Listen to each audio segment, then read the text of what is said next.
we have covered our three chapters of strategic analysis. अब हमारा ये 4th चैप्टर है which is competitive advantage. So competitive advantage होता है एडवांटेज ओवर द राइवल्स.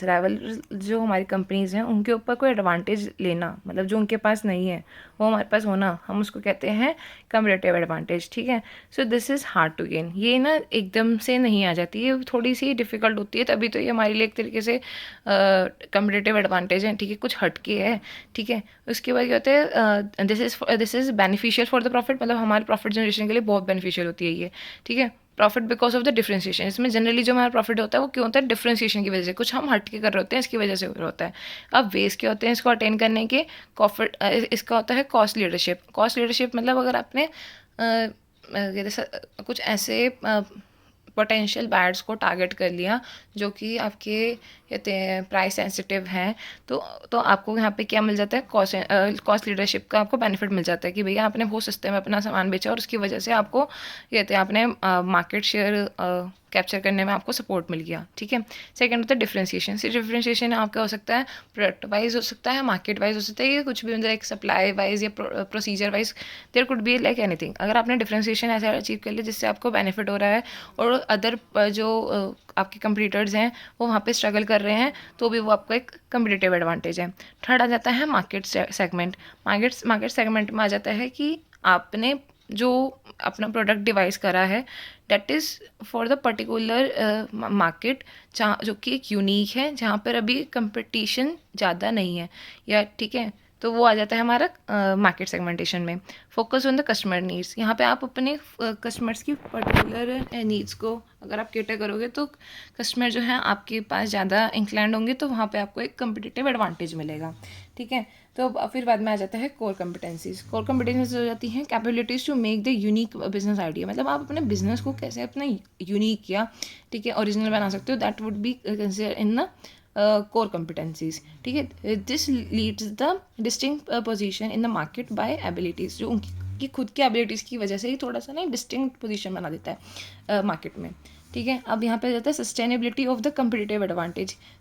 आप कैसे कर सकते हो कम्पिटिटिव एडवांटेज को. एक तो पहले आपने आउट परफॉर्म करना पड़ेगा. आउट परफॉर्म मतलब कहीं से चीज़ का आपको बेनिफिट मिलना चाहिए. अगर आप एक बार आउट परफॉर्म कर लिया, उसके बाद आपको उस आउट परफॉर्म को कोर कम्पिटेंसी बनाना पड़ेगा. कोर कम्पिटेंसीज मतलब कि आपको एक पूरा उसको अटेन करना पड़ेगा. This is should not be once in a while वाला केस. अभी आपके पूरे बिजनेस आउटलाइन में प्रेजेंट होना चाहिए. ठीक है. और आपका पूरा बेस बनना चाहिए कि हाँ ये चीज़ आपके पास ही है, आप ही इसको और कोई आपको कॉपी ना कर सकते. ठीक है. Something should be like this जो आप ही कर सको और कोई कॉपी ना कर सके. ठीक है. उसमें इतनी आपको परफेक्शन मिल जाए. उसके बाद आप उसको प्रैक्टिस करें. ठीक है. मतलब उसमें और फर्दर इनोवेशन, यहाँ पे प्रैक्टिस का मतलब फर्दर और इनोवेशन करें. सो आप उसमें sustainability of the competitive advantage attain कर लेंगे. तो इसके क्या वेज हैं वो हम आगे पढ़ लेते हैं. इसकी वेज हैं focusing on the customers problems. आप कस्टमर्स की प्रॉब्लम्स को फोकस करोगे तो आपकी sustainability of a competitive advantage होगी. Analysing of the others business. आपको दूसरों के बिज़नेस पे भी एनालिसिंग करना पड़ेगा. उनके बिज़नेस पे भी एक आय रखनी पड़ेगी कि भैया वो कैसे क्या कर रहे हैं. ऐसा ना हो कि आप अपने बिज़नेस को ही देख रहे हैं और कुछ नया आ चुका है मार्केट में और आप उससे अवेयर ही नहीं है. ठीक है. थर्ड आ जाता है कंटिन्यूइंग इनोवेशन. आपको इनोवेशन जो है वो कंटिन्यू करना पड़ेगा कि भाई कौन सी चीज़ कैसे क्या करनी है, वो सब चीज़ में आ जाता है. फोर्थ आता है कि ये केयरिंग अबाउट एनवायरनमेंट. आपको एनवायरनमेंट की भी केयर करनी चाहिए, क्योंकि अगर आप एनवायरनमेंट की केयर करेंगे तो कहीं ना कहीं आपको टैक्स वगैरह इन सब चीज़ों से बेनिफिट मिलेगा, जिससे आपकी कॉस्ट वगैरह जो टैक्सेस लाइबिलिटीज़ हैं वो रिड्यूस होंगी. तो जिससे आपका कहते कहीं ना कहीं कहते कॉस्ट बेनिफिट मिलेगा और आप फिर कॉस्ट लीडरशिप अटेन कर सकते हैं. ठीक है. फिर यहाँ पे आ जाता है researching about the potential customers. आप रिसर्च करते रहो कि एक्चुअल में पोटेंशियल कस्टमर्स चाहते क्या हैं, उनके ऊपर आप और देखते रहोगे तो आप अपनी एक मार्केट जो है वो इंक्रीज़ कर सकते हैं. ठीक है.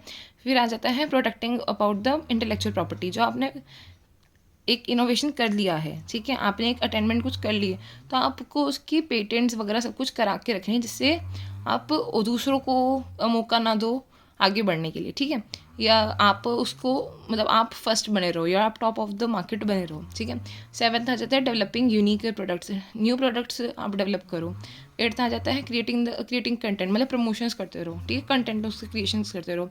9th आ जाता है इम्प्रूविंग द एम्प्लॉय रिलेशंस, आप एम्प्लॉयज़ को कहते हैं इम्प्रूव करोगे तो आपकी कम एम्प्लॉय टर्नओवर होगा, कम एम्प्लॉय टर्नओवर होगा तो जो सीक्रेसी है आपके बिजनेस की वो बनी रहेंगी, ठीक है।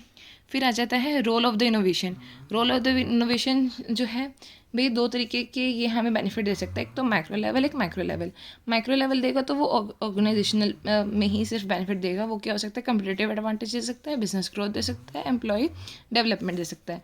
और सोसाइटी में होगा तो इकोनॉमिक ग्रोथ हो जाएगा, एजुकेशनल एंड एसेसिबिलिटी होगी, भैया हाँ कि अगर आपने कुछ अच्छा इनोवेशन किया तो आगे एजुकेशन पर्पज़ के लिए बच्चों को पता रहेगा कि हाँ भाई ये चीज़ भी एक नई है। जैसे पहले हमें फ़ोन नहीं पता था इतना, ये इंटरनेट हमें नहीं पता था कि एक्चुअल में इसकी क्या यूसेज है, जब तक वो इनोवेटिव आता, इनोवेशन उसमें नहीं आता। जैसे ही हमारे पास इंटरनेट का बूम आया उसके बाद से हमें पता चला कि हाँ भाई हम इसको आगे फर्दर कैसे कर सकते हैं, उतना हम बच्चों को नॉलेज वगैरह ये सब चीज़ें मिली, ठीक है।